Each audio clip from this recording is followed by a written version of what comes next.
You're watching How Leap. Let's learn how to add the Take Screenshot button to your Samsung phone's Quick Settings panel. Swipe down from the top of your screen twice to fully expand the Quick Settings panel. Look for a pencil or edit icon, usually in the top right corner or at the very bottom of the panel. Tap this edit button. You will now see two sections, one showing the buttons currently in your panel and another showing available buttons you can add.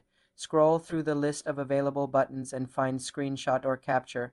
It may also be represented by an icon that looks like a small phone with a dot. Press and hold this Screenshot button and drag it upward into the Active Buttons section. Place it wherever you prefer among the other toggles. Tap Done back or the check mark in the top right to save your changes. Now, swipe down your Quick Settings panel and you will see the new Screenshot button. Tapping it will instantly capture a screenshot of whatever is on your screen. You can also rearrange the buttons by pressing, holding, and dragging them while in edit mode.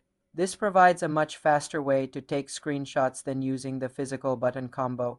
If you cannot find the screenshot option, your phone model may use a different name like Screen Capture. For more simple computer tutorials, subscribe to the channel.